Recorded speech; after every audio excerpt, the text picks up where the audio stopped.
안녕하세요. 전주대학교 역사문화 콘텐츠학과 5학년입니다. 5학년의 인문학 산책, 지금 여기를 위한 역사 공부 세 번째 시간입니다.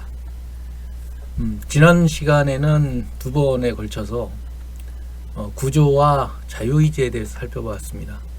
제가 그랬죠. 모든 사건에는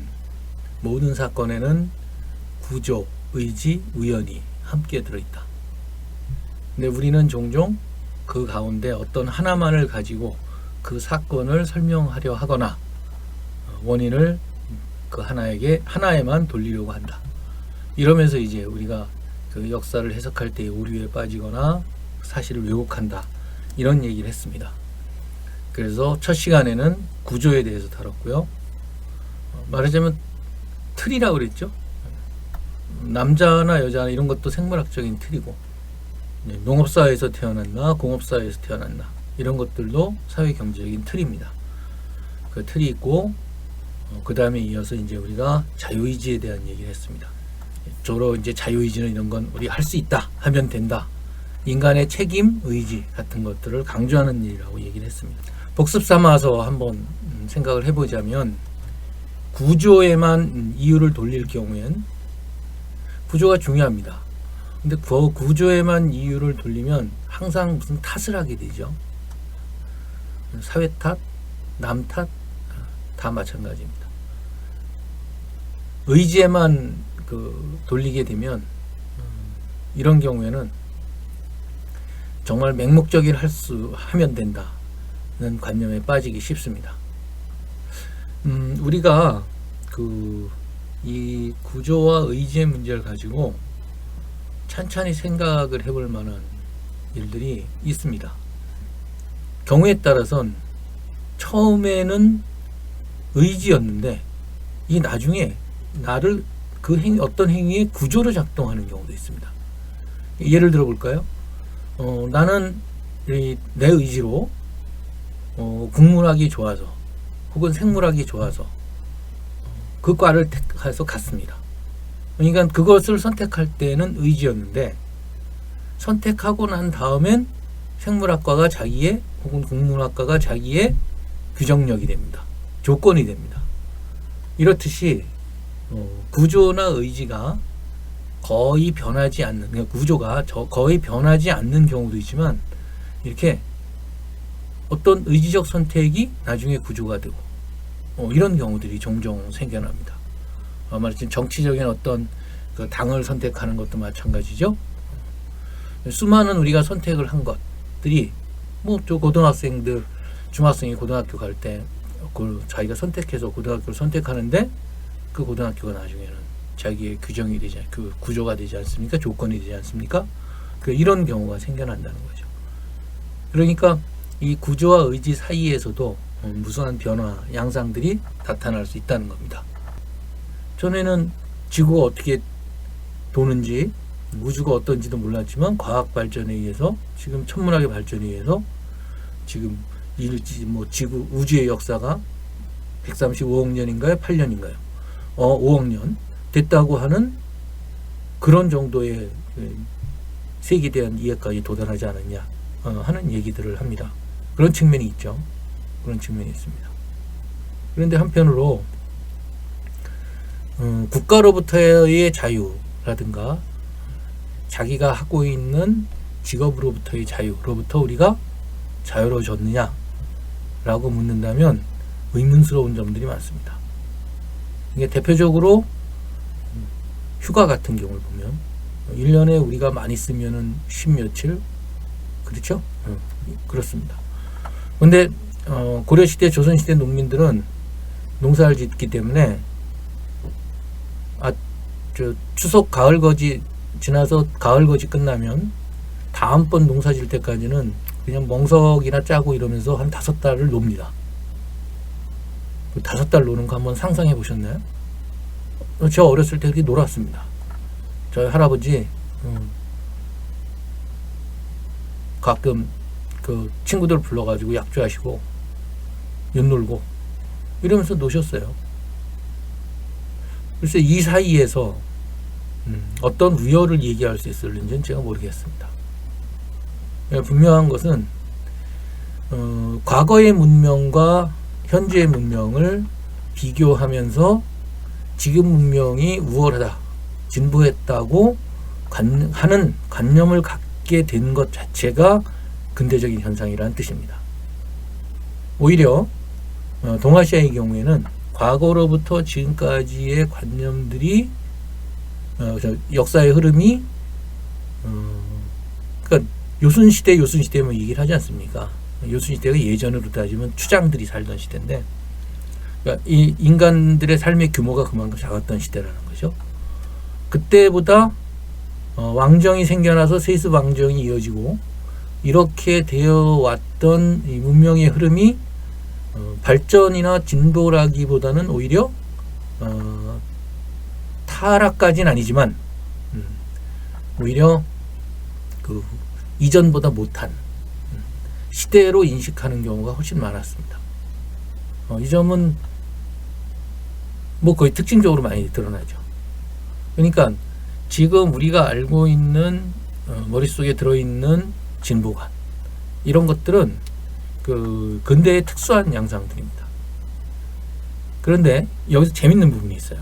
이렇게 근대를 인류가 뭔가의 자유나 이성이나 혹은 생산력이나 하는 것이 더 진보하는 세계로 인식하기 시작하면서 어떤 양상들이 벌어지냐면, 마치 이 근대를 향해서 인류의 역사가 쭉 진행되어 온 것 같은 생각을 갖게 됩니다. 다시 말해서 인간들이 바로 이 시대를 향해서 애써온 인류의 역사라고 하는 것이 이 시대를 향해서 애써온 것 같은 식의 해석을 낳게 됩니다. 그리고 역사 사료에서도 그러한 사료들을 통해서 인류 역사를 재구성합니다. 이런 것들을 제가 근대주의라고 부르고, 바로 이러한 마치 인류가 노력했던 역사적 의지뿐만 아니라 이게 이제 말하자면 그 인격화돼서 표현되는 게 절대 정신 뭐 이런 거잖아요. 뭐 우리 얘기할 때 헤겔의 절대 정신 얘기할 때처럼, 그러니까 마치 거대한 어떤 의지자가 있어서 역사를 이렇게 쭉 끌어오는 것 같은 이런 착각에 빠지게 됩니다. 이런 거를 철학적으로는 목적론 이렇게 부르죠. 이건 물론 이런 역사 철학이라고 해야 되나요? 이런 목적론은 분명히 기독교의 이 천년왕국 혹은 또 다른 재림하고 그런 관념하고도 연관이 있을 겁니다. 그건 틀림없이. 어찌 되었든 이렇게 인류의 역사 자체가 어떤 의지를 가진 주체에 의해서 지금 역사로 이렇게 쭉 오는 것 같은 생각을 갖게 만드는 것, 이게 바로 목적론이라고 얘기하고, 이것이 근대에 초점이 맞춰 있으면 근대주의라고 얘기를 하고, 또 하나는 바로 아까 우리가 얘기했던 것처럼 구조 의지 중에서 의지를 극단적으로 강조한 경우, 인간이 그러한 어떤 목표를 향해서 의지를 밀고 나간다라고 하는 생각을 극단화했을 경우에 나타나는 특이한 역사적 사유라는 것이죠. 이런 양상들은 조선시대를 설명할 때 너무도 많이 나타납니다. 그래서 한때는 우리 지금도 뭐 많이 남아 있습니다만, 실학 그러면 실학을 특징 지을 때 과학성, 역사 그다음에 뭐죠? 화이론의 극복, 민족주의, 짝을 이루는, 그럼 이런 식으로 요소들을 설명합니다. 개인, 이게 전형적으로 계몽주의죠. 그 모델이. 그러니까 계몽주의의 출발이 서구 르네상스 이후에 역사적 현상이라고 하는 점을 차치하고라도, 그건 명료하죠. 그 서유럽의 특수한 현상이었었습니다. 근데 그게 제국주의 팽창하고 이어지면서 지금은 이제 전 세계적인 이데올로기가 되는 거죠. 그래서 이런 양상들이 우리로 하여금 세계가 지금 시대, 지금 자본주의, 민주주의, 이성의 시대로 인류 역사가 온 것 같은 착각을 갖게 만들어주는 기제로 작동을 했다는 얘기를 드리는 겁니다. 그리고 이것이 바로 사건 속에 담겨 있는 구조와 의지와 우연 중에서 의지의 문제를 극단적으로 밀고 나갔을 때 나타나는 양상 중에 하나다. 그러니까 그런 그 사유 역사를 보는 눈 자체는 역사학에 의해서 극복될 수 있죠. 사실을 잘 따져보면. 그렇죠? 지금 우리가 제가 계속 이 문제를 물고 늘어지는 포인트가 뭐냐면, 제가 사실을 가지고 얘기를 꺼내 시작을 했지 않습니까? 1회 때부터. 그러니까 그래가지고 제 얘기는 궁극적으로 사실로 끝날 겁니다. 중간에 이제 그런 의문들을 가지실 거예요. 역사가 해석인데 왜 사실을 가지고? 물론 있습니다. 좀 이따 다음 시간 정도에 얘기를 드릴 텐데, 사실이라고 하는 거 강조를 드리면, 역사학은 사실의 학문입니다. 역사학은 사실의 학문이고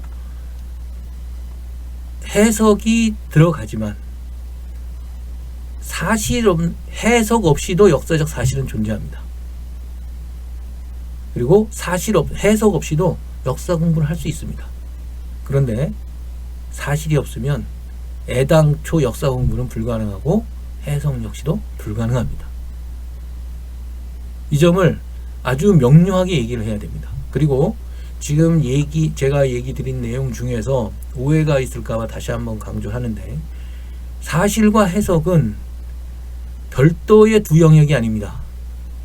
우리가 항상 이 근대의 이분법적 사유에 익숙해가지고 주관과 객관하면 주관과 객관이 뭔가 별도에 있는 것으로 이렇게 생각을 하고, 사실과 해석 그러면 사실 따로 있고 해석 따로 있는 것으로 해석을 합니다. 역사학은 전혀 그렇지는 않습니다. 사실 안에 해석이 있고 해석은 사실을 벗어나서 존재하지 않습니다.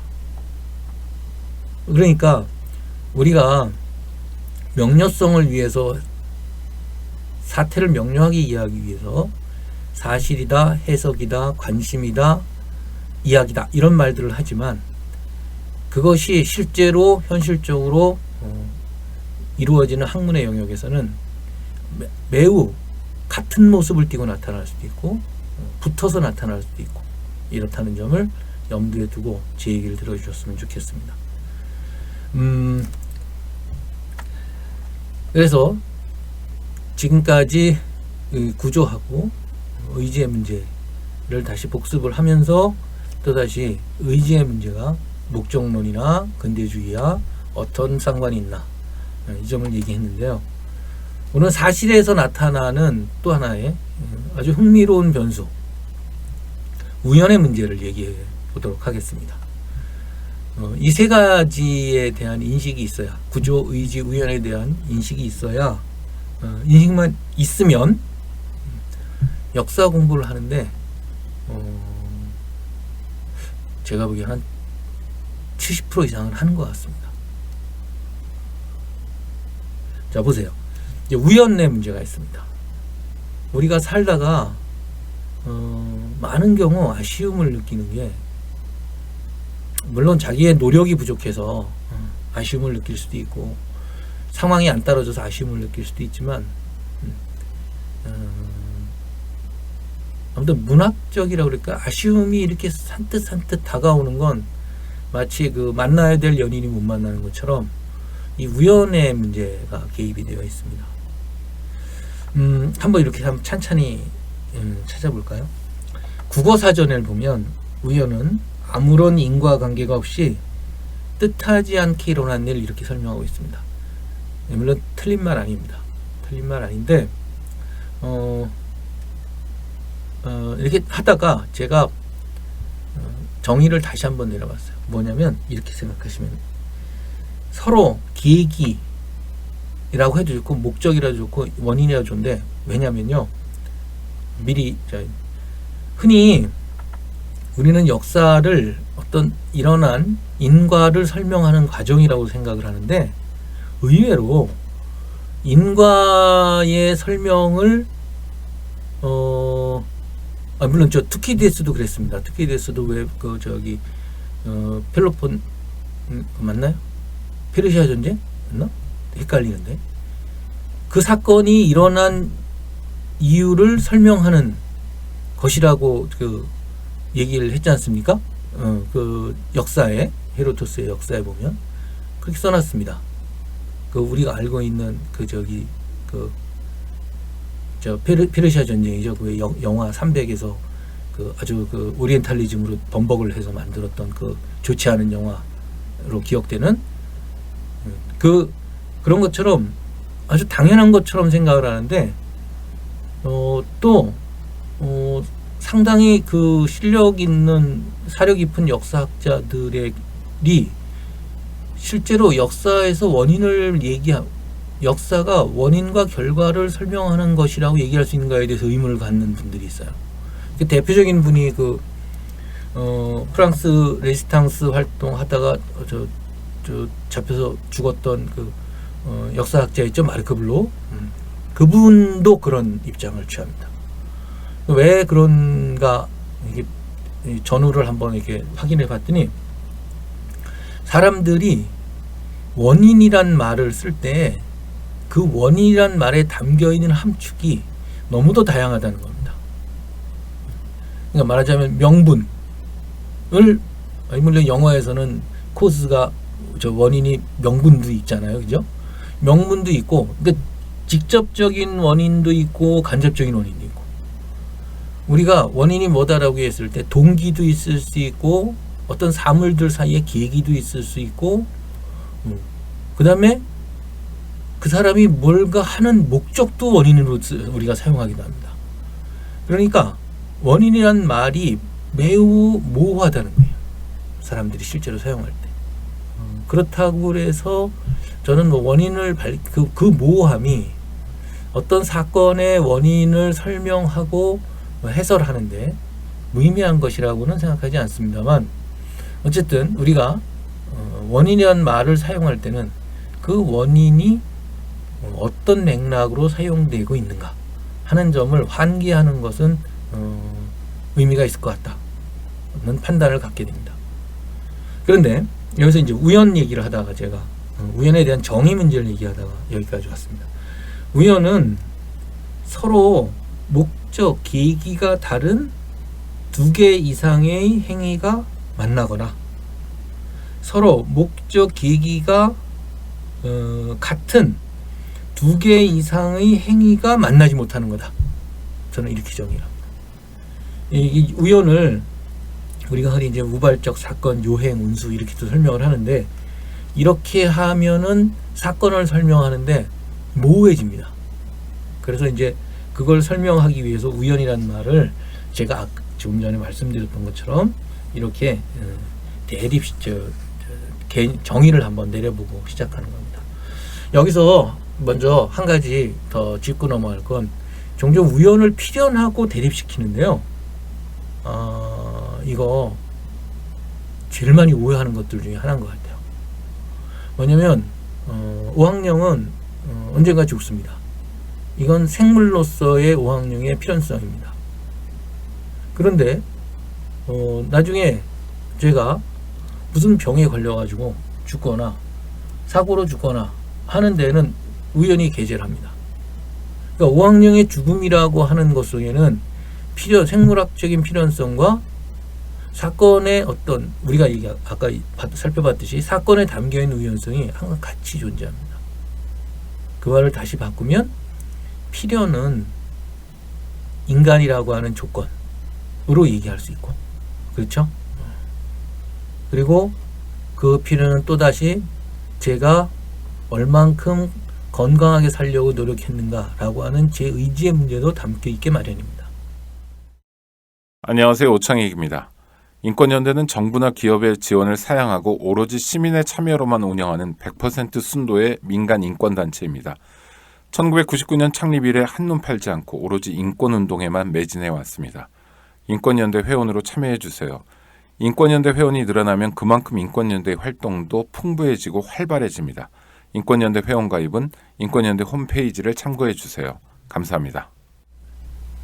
그러니까 오학령의 죽음이라고 하는 사건 속에는 아까 우리가 얘기하는 것처럼 필연과 우연으로 설명하지만 또다시 그거 한꺼풀을 들여다보면 구조, 의지, 우연의 문제가 다 같이 들어가 있음을 확인할 수가 있습니다. 물론 이런 데는 인간의 인식 능력의 한계 문제도 있습니다.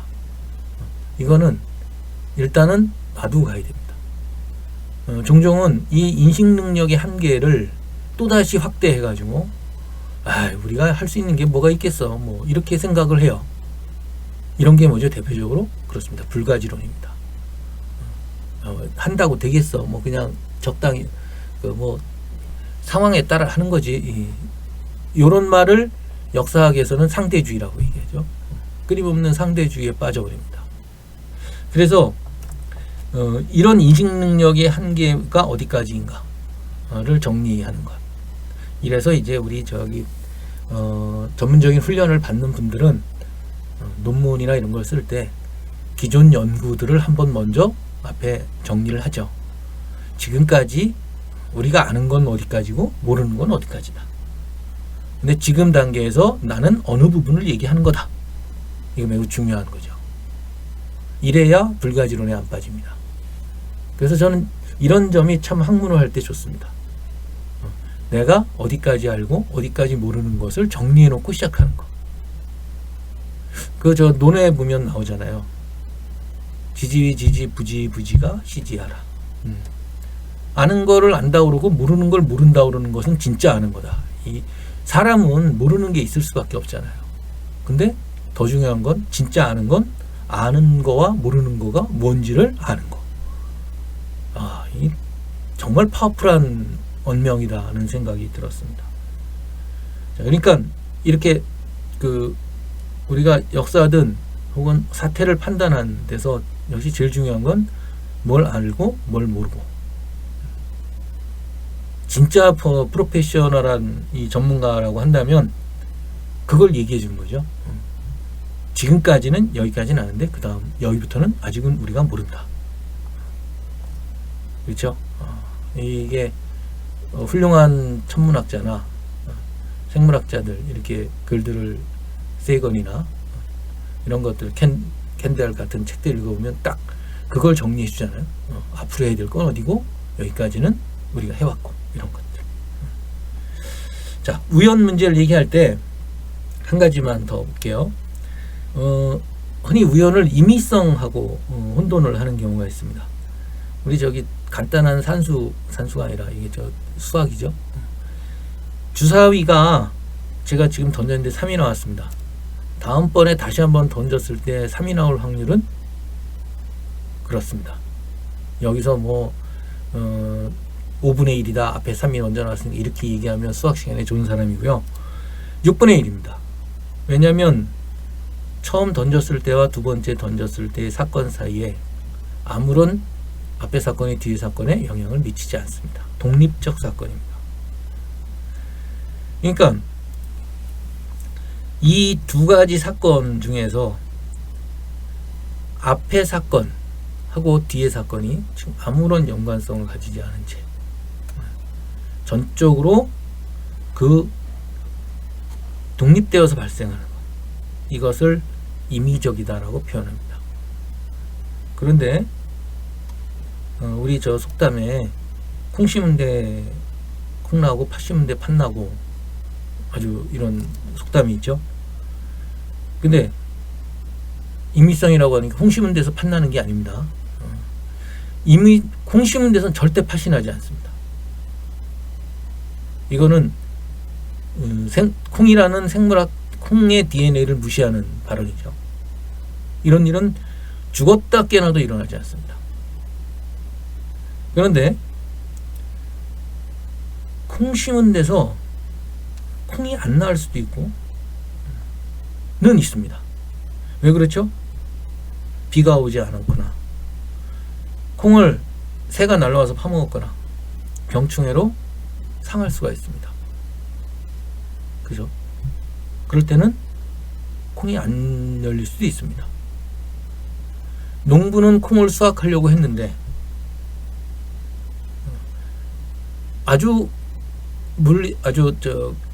그 기후에 의해서 벌어졌던 운동에 의해서 벌어지는 비가 오는 행위, 비가 오지 않는 일, 가뭄, 그 다음에 새라고 하는 이 우주의 중생이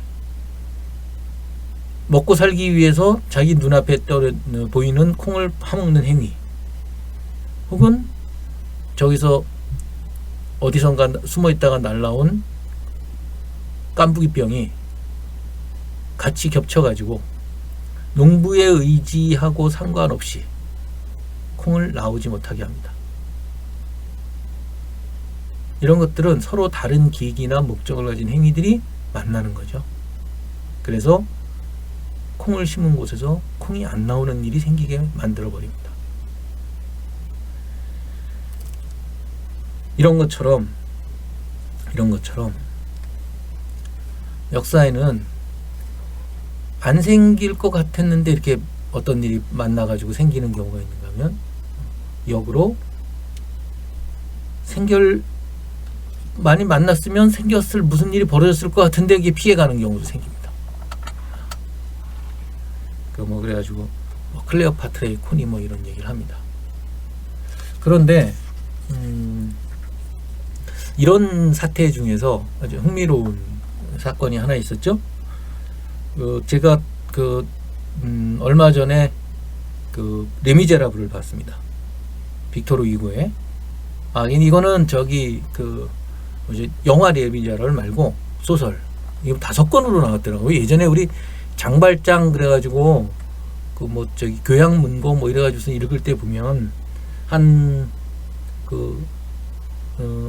짧은 1권짜리 어떤 걸로 알았는데 이게 5권 오래된 책으로 나왔어요. 그래가지고 읽었는데 영화도 흥미롭게 봤는데 막상 이 레미제라블 5권짜리를 보고 나니까 영화가 왜소하게 느껴졌습니다.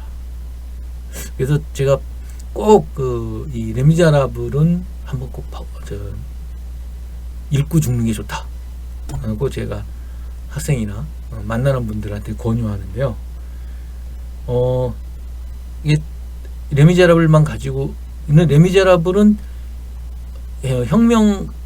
프랑스 혁명 이후에 대략 산업혁명이 일어나는 전후 시기의 프랑스 사회뿐만 아니라 사실은 그 격변을 정말 흥미롭게 통찰력을 가지고 보여주고 있습니다. 그 중에 하나가 1815년 나폴레옹이 탈출해가지고 다시 황제로 즉위한 다음에 연합군, 영국, 프로이센 등의 연합군들과 격전을 벌여서 최종적으로 실각하는 워터루 전쟁에 대한 묘사입니다. 이 워터루 전쟁이 한 150페이지 이상 묘사가 되는데요. 레미제라블 영화에서 보면은 꼬제티의 애인이었던 마리우스를 장발자님의 하수도로 얻고서 탈출시키지 않습니까? 그때 탈출시킬 때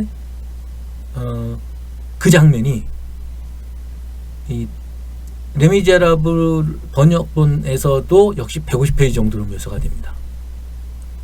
근데 저는 화장실이 아니라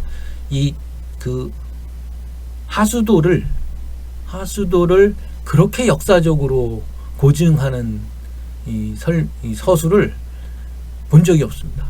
정말 하수도가 들어가 보고 싶어질 정도였었는데요. 실제로 제가 검색을 해보니까 프랑스 파리에는 그 하수도를 관광객들한테 이게 돈 받고 보여준다고 그러잖아요. 냄새나는 하수도를 돈 내고 이 장발장 때문에 들어가서 보고 나오는 거죠. 그 역사성 하나 때문에. 근데 여기 워터루에 대한 서술도 역시 마찬가지로 한 150페이지가 이어집니다. 그런데 여기에 아주 재미있는 부분이 나와요. 그 날이 1815년 6월 17일에서 18일입니다. 이 전투가 원래 18일 아침 6시, 새벽 6시부터 벌어질 것이었어요. 그런데 이 전투가 11시부터 시작됩니다. 그리고 5시간 반 동안 진행이 되어서 대개 6시간 후에는 결판이 납니다. 뭘로?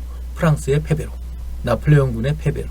그런데 전투 5시간까지는 나폴레옹군의 승리가 눈앞에 잡힐 듯 했습니다. 그런데 바로 30분 뒤에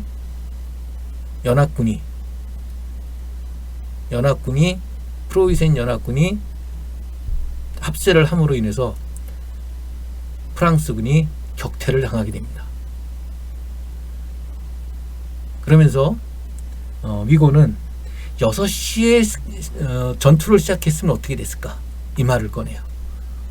그랬으면 아마 1815년 나폴레옹은 실각하지 않았을 겁니다. 근데 전투를 6시에 시작하지 못하고 11시에 시작하게 된 이유가 뭔지 아세요? 그렇습니다. 전날 밤에 비가 왔습니다. 나폴레옹 군은 포병 중심이고 포병이 주력입니다. 젖은 땅 때문에 포대를 신속하게 이동시키지 못했고 땅이 마를 때까지 기다리는 바람에 11시에 전투를 시작하게 됐습니다. 비가 오지 않았다면 프로이센 연합군이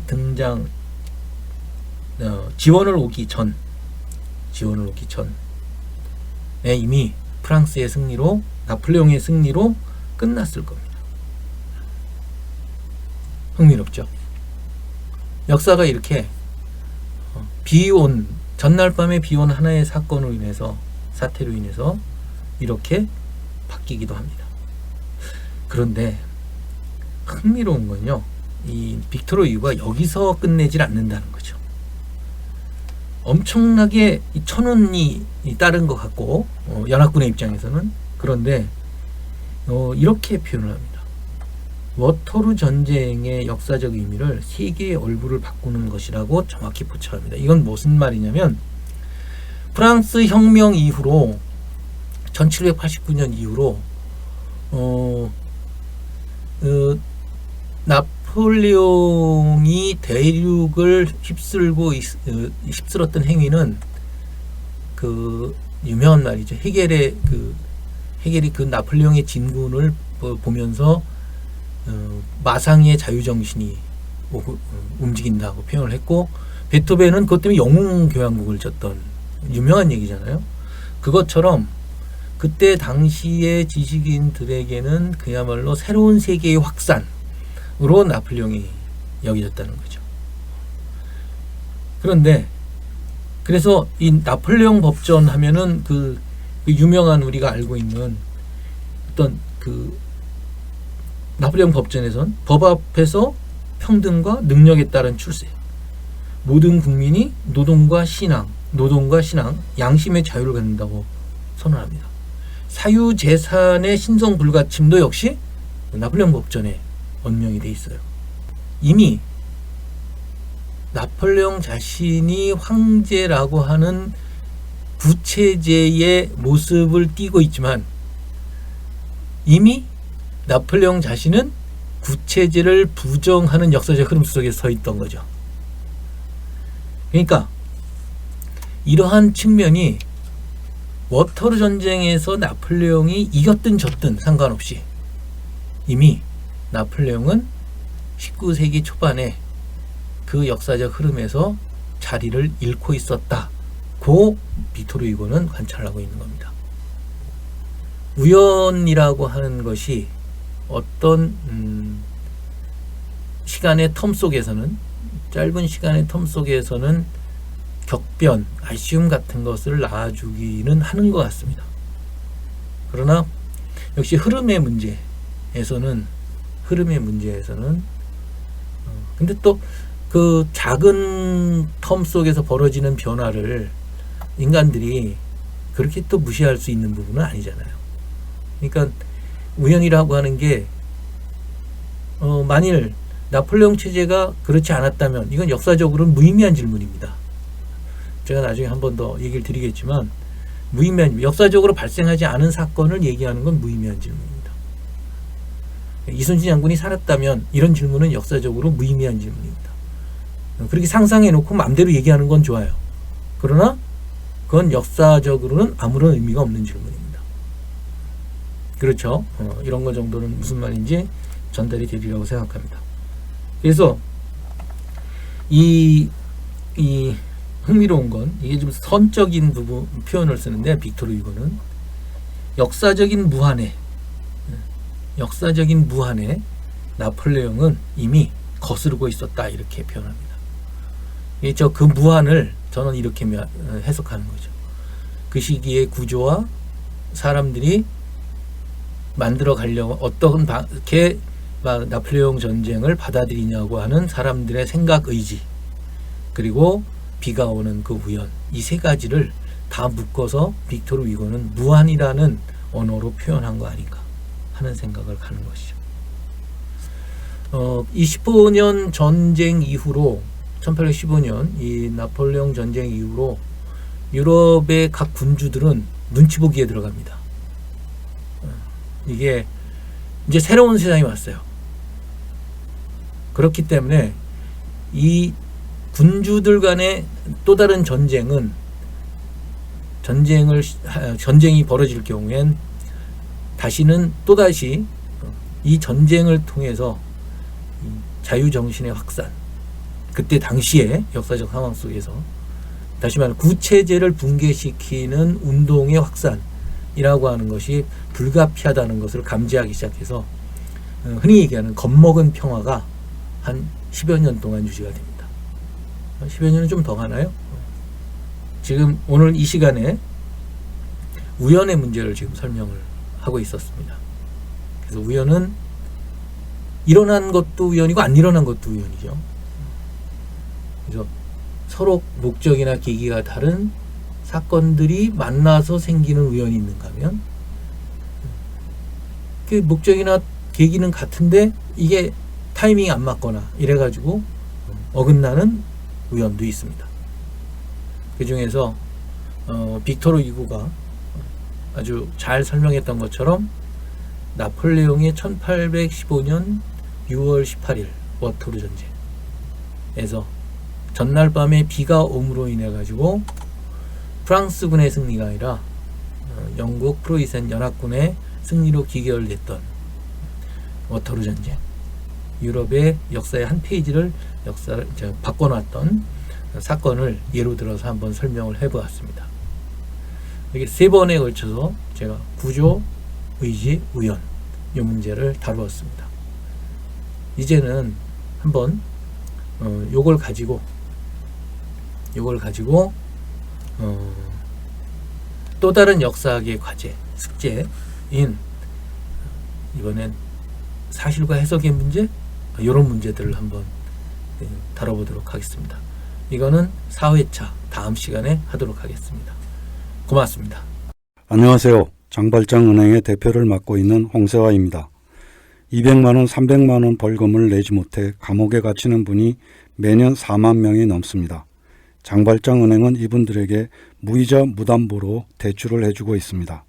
장발장은행을 후원해 주시기 바랍니다. 실로 모든 게 엉망으로 치닫는 듯한 세상입니다마는 스스로 아름다워지는 데에 겸연쩍어 하지 않기를 바랍니다. 고맙습니다.